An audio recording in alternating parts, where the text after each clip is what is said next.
Layla adjusted her scarf in the reflection, her fingers trembling slightly. The morning had been hectic. Yusuf had managed to spill juice all over his school clothes, and now her car refused to start. Exhaling deeply, she stepped outside, bracing against the crisp morning air. "Need a hand?" A voice called from across the driveway.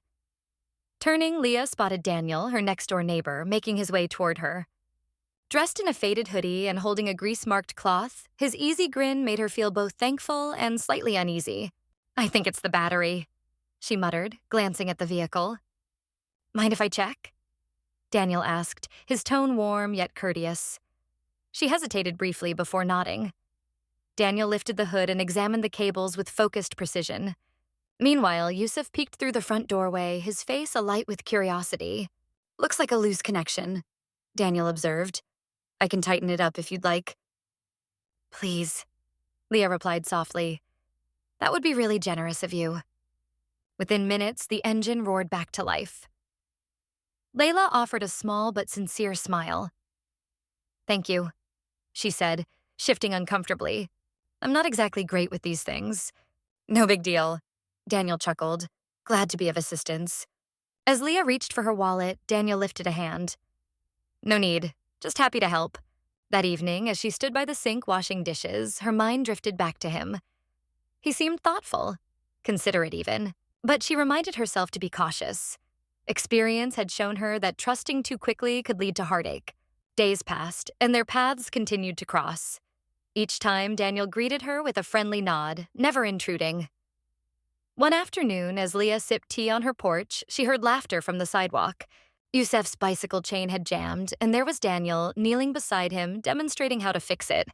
"Press here," Daniel instructed gently. "Now give it a try." The wheel spun smoothly, and Yusuf's face brightened. "Thanks, Mr. Daniel." Layla couldn't help but smile. "That was really kind of you," she remarked when Daniel glanced her way. "Yusuf's a quick learner," Daniel said. Did most of the work himself. Layla thanked him again, but something about Daniel lingered in her thoughts. His patience, his quiet kindness. It unsettled her in ways she couldn't quite define. Weeks later, on a particularly cold evening, Layla found herself overwhelmed. The weight of bills, responsibilities, and the struggle of balancing motherhood with her own emotions pressed heavily upon her. During a neighborhood gathering, the noise and closeness of the crowd became suffocating. Her breathing grew rapid, her chest tightening. "Layla." Daniel's voice broke through the commotion. He guided her away from the throng, standing beside her in silence. "Breathe," he instructed gently. "In and out. Slowly." Leah closed her eyes, following his words. As her breath steadied, she opened her eyes to find Daniel watching her with nothing but quiet concern. No pity, no judgment. "Thank you," she murmured. "Anytime," Daniel replied, his smile calm and reassuring. That night, as she tucked Yusuf into bed, her thoughts circled back to Daniel's steady voice. Soothing, unwavering. She couldn't ignore the warmth that lingered. Days blurred into weeks, and Daniel's presence became a steady reassurance. He never imposed, never overstayed, yet he always seemed to appear when she needed a hand, whether clearing snow from her driveway or offering a friendly smile during school drop-offs. His kindness never felt forced. One Saturday afternoon, Layla heard cheerful laughter from outside. Peering through the window, she spotted Daniel showing Yusuf how to throw a baseball. Yusuf beamed as Daniel patiently guided him. "You're really good at this," Layla noted when Daniel returned the ball to the boy. "Played a bit in college," he admitted with a casual shrug. "Yusuf's a natural." Layla smiled, feeling both appreciative and uncertain. Daniel was slowly carving a space in her son's life, and that terrified her. She understood all too well how fragile good things could be. The following weekend, Daniel appeared at her door holding a small package. "Saw this at a bookstore and thought Yusuf might enjoy it," he said, revealing a children's science kit. "You didn't have to," Leah said. "I know," Daniel replied simply. "Just figured he'd have fun with it." That evening, as Yusuf eagerly pieced together circuits, Layla felt something stir within her. Daniel's kindness wasn't limited to her. It extended to Yusuf as well. Yet doubt gnawed at her. She had built protective walls around herself for a reason. Her divorce had left scars, constant reminders of how love could unravel, no matter how much faith you had in it. One evening, after a long day, Layla returned home to find Daniel seated on his porch, sipping coffee. She hesitated before walking over. "Rough day?" Daniel asked. "Yeah," she sighed. "Bills, deadlines, everything." "I get it," Daniel said. "Had my share of those." They sat in companionable silence, the cool air oddly soothing. "Can I ask you something?" Layla finally said. "Sure. Why are you always so patient?" Daniel's smile was faint. "I know what it's like to feel invisible. After my mom passed, it felt like the world stopped seeing me. So now I try to be present when I can." His words struck deep. Leah understood that feeling. The quiet ache of carrying everything alone. A week later, during a late grocery run, she ran into Daniel. They exchanged greetings before Daniel noticed her cart, filled with rushed choices that barely resembled proper meals. "You okay?" he asked softly. Layla forced a smile. "Just exhausted." Without a word, Daniel swapped out her instant noodles for fresh vegetables and simple, nutritious options. "This stuff's faster and better," he said, grinning. "Trust me." That night, as she cooked the meal he'd suggested, her home felt warmer, calmer. Like maybe, just maybe, she wasn't entirely alone anymore. Layla could no longer deny it. Daniel's kindness and patience had awakened something she hadn't felt in years. But with it came fear. She knew what others would say. A Muslim mother caring for a Christian man. It wasn't just complicated. It felt impossible. She started creating distance. When Daniel waved from across the street, she offered only a brief smile before turning away. When Yusuf asked if Mr. Daniel could visit, she changed the subject. One evening, Daniel knocked on her door. She hesitated before opening it. "Is something wrong?" he asked gently. "I've just been busy," she replied quickly. Daniel studied her face. "Did I do something to upset you?" "No," Leah insisted, though her voice wavered. "I just need space." Daniel nodded, though his disappointment was clear. "I understand. But if you ever need anything, you know where to find me." Weeks passed. She buried herself in work, in parenting, in distractions. But she couldn't shake the memories. Daniel fixing Yusuf's bike, guiding her through an anxious moment, swapping groceries to make her life easier. One evening, Yusuf asked softly, "Did I do something wrong?" "Mr. Daniel doesn't come over anymore." Layla's heart sank. "No, sweetheart," she said, brushing his hair. "Mr. Daniel's just busy." But Yusuf's words lingered. That night, Layla sat alone, battling her emotions. The next afternoon, she found Daniel on his porch, fixing a chair. Summoning courage, she walked over. "I've been avoiding you," she admitted. "I noticed. I was scared." "Of what?" "Of getting too close. Of what people will say. Of getting hurt." Daniel nodded. "I get it, but I'm not here to complicate your life." Layla hesitated. "I don't want space. I just don't know how to make this work." Daniel's eyes softened. "We don't have to figure everything out today. I just want you to know. I care. About you. About Yusuf." Layla exhaled, tension easing. Taking it slow sounds good. For the first time in a long time, she allowed herself to hope. Over the following week, Daniel did exactly that. He immersed himself in learning about her beliefs, asked thoughtful questions, and never once attempted to alter her perspective. One evening, Layla found him standing outside the mosque she attended, quietly observing as people arrived for prayer. He hadn't mentioned anything about it. He simply wanted to gain insight into her world. When Layla questioned him, Daniel offered a gentle smile. "I know I can't fulfill everything you need," he admitted, "but I want to understand what matters to you, because you matter to me." His words lingered with her.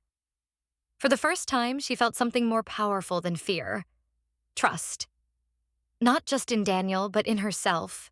That weekend, she invited him to dinner. It wasn't anything extravagant, just a casual meal with Yusuf at the table. They laughed over childhood stories from Daniel's past and bonded as Yusuf's curiosity about the stars and planets filled the conversation. As the evening stretched on, Layla found herself observing Daniel. The kindness in his voice, the way Yusuf lit up in his presence.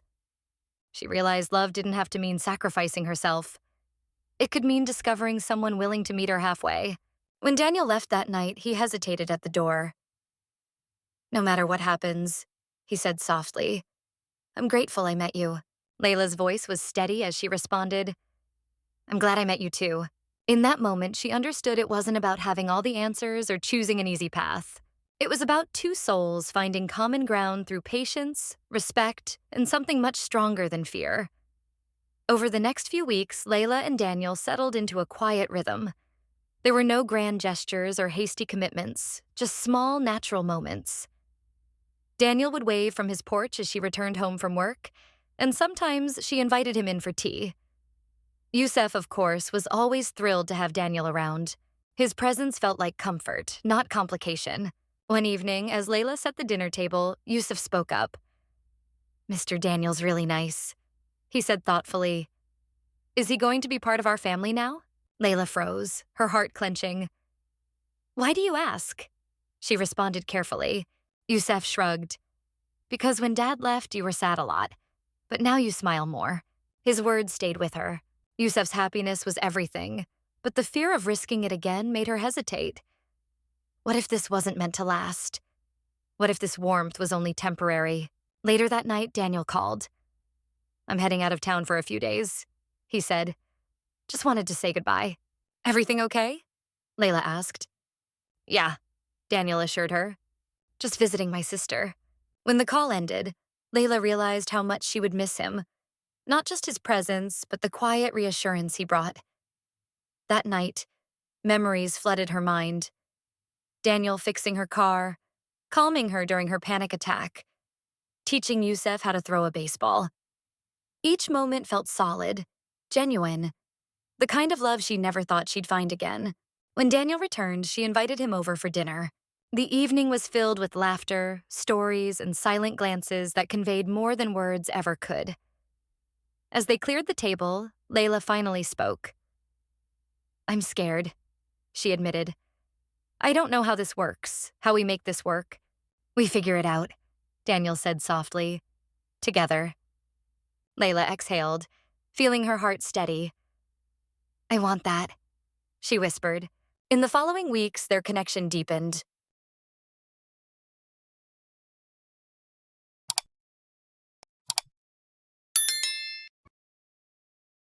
Layla introduced Daniel to her closest friends, cautiously allowing him further into her world. Daniel, in return, made Yusef feel seen, never forcing a role, just offering quiet kindness. One evening, as the three of them sat on the porch watching the sky darken, Yusef rested his head against Daniel's arm. "I'm glad you're here," he murmured sleepily. Layla's gaze met Daniel's, and in that silent moment, she understood. Love didn't have to be rushed or forced. It could grow gently, built on trust, respect, and a willingness to try. For the first time in a long while, she felt sure. This wasn't fleeting. It was real, something worth holding on to. The weeks that followed felt peaceful in a way Layla hadn't known for years. Daniel's presence was steady but never overbearing. He seemed to intuitively know when to step in and when to allow her space. It wasn't just his kindness that drew her in. It was the way he listened, the way he honored her boundaries without question. One evening after dinner, they stood outside beneath the quiet sky.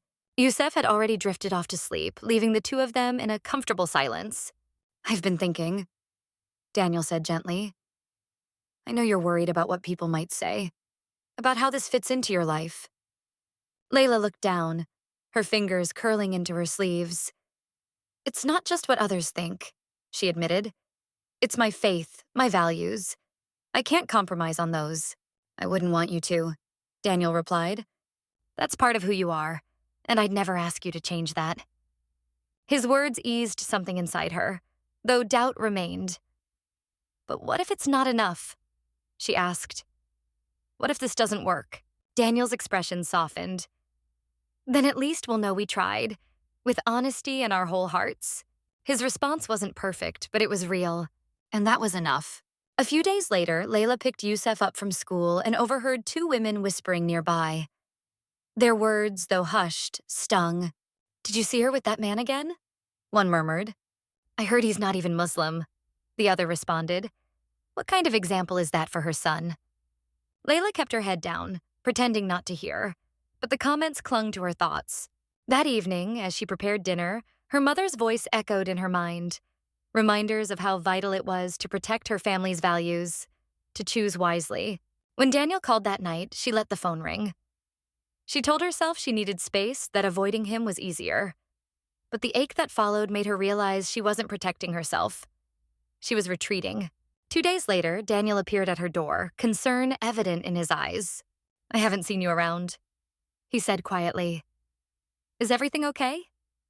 Layla hesitated before finally speaking. "People are talking," she admitted, "and I don't know how to deal with it." "You don't have to explain," Daniel said. "If this isn't what you want, I'll understand." "That's the thing," Layla whispered. "I do want this. I just don't want to lose myself trying to have it." Daniel nodded slowly. "Then let's take it one step at a time," he said. "At your pace." His patience dissolved the last barrier she had been holding up. Love, she realized, didn't have to demand ultimatums or impossible choices. It could be steady, quiet, something that grew stronger simply by being given the chance.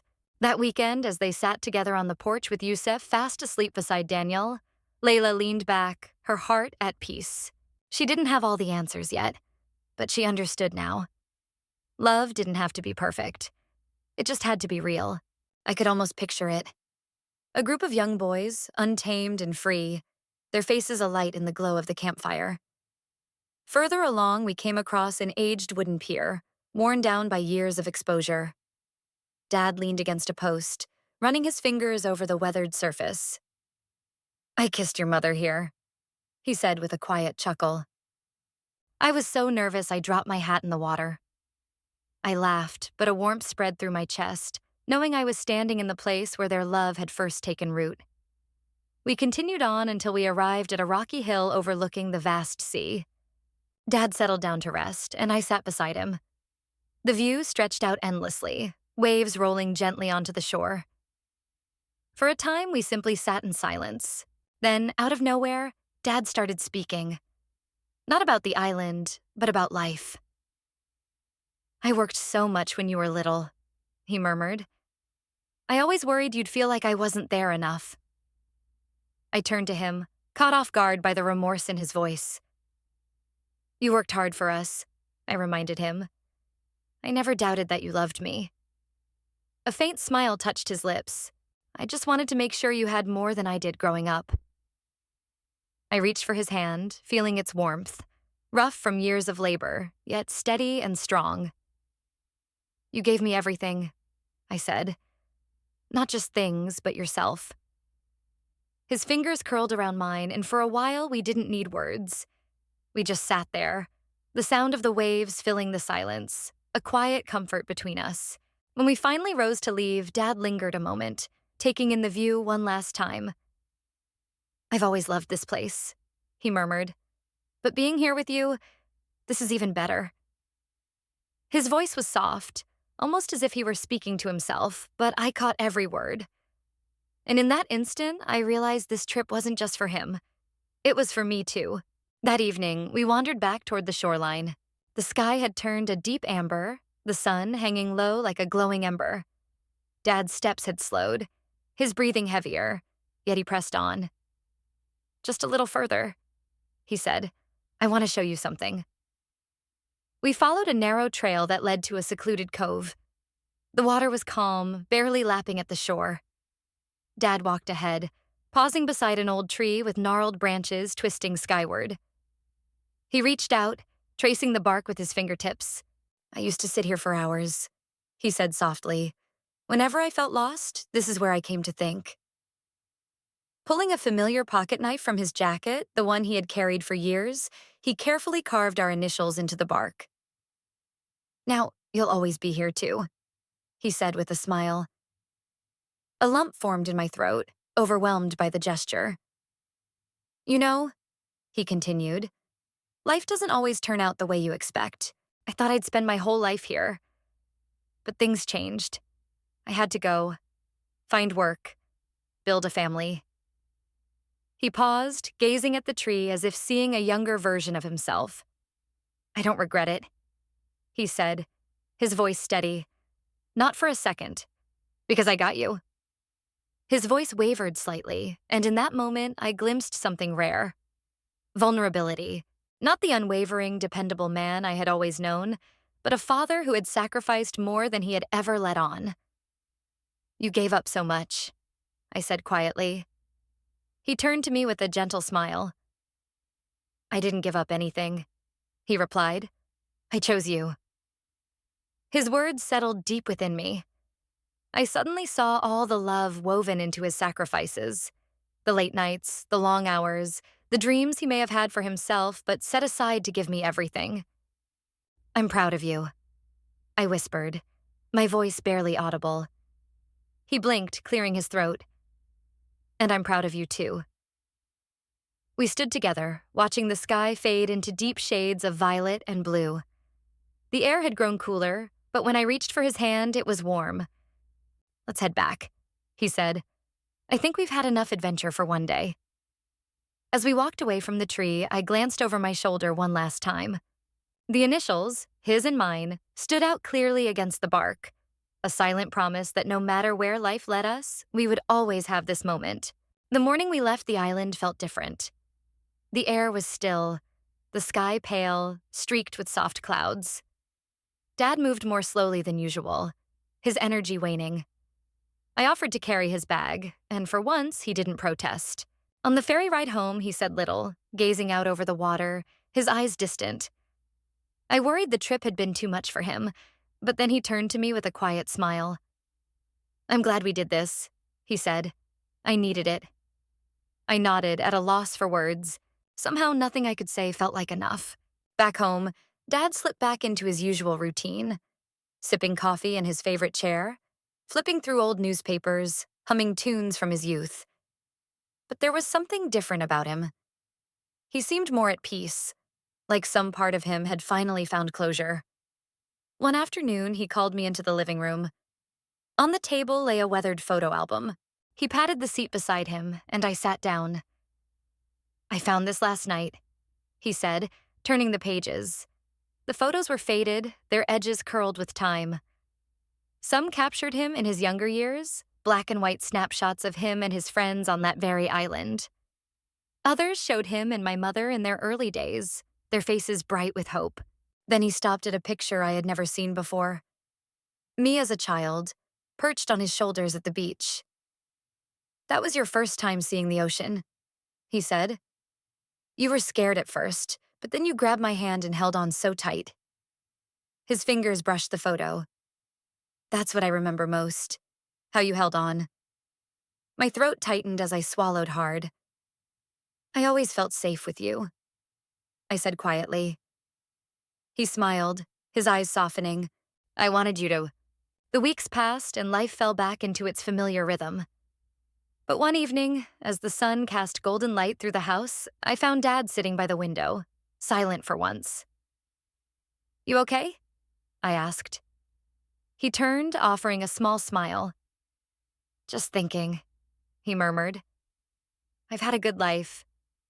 Better than I ever could have hoped for. I sat beside him, resting my head against his shoulder. You still have more to live, I said softly. He chuckled, his voice low and warm. Maybe. But if I don't, I'm grateful for what I had. I didn't know then that those words would stay with me forever. Months later, when life quietly took him away, I clung to those moments. The island, the stories, and that final smile by the window. No matter how much time passed, I knew one thing for sure. I would never forget the way he held my hand, and the way I held his.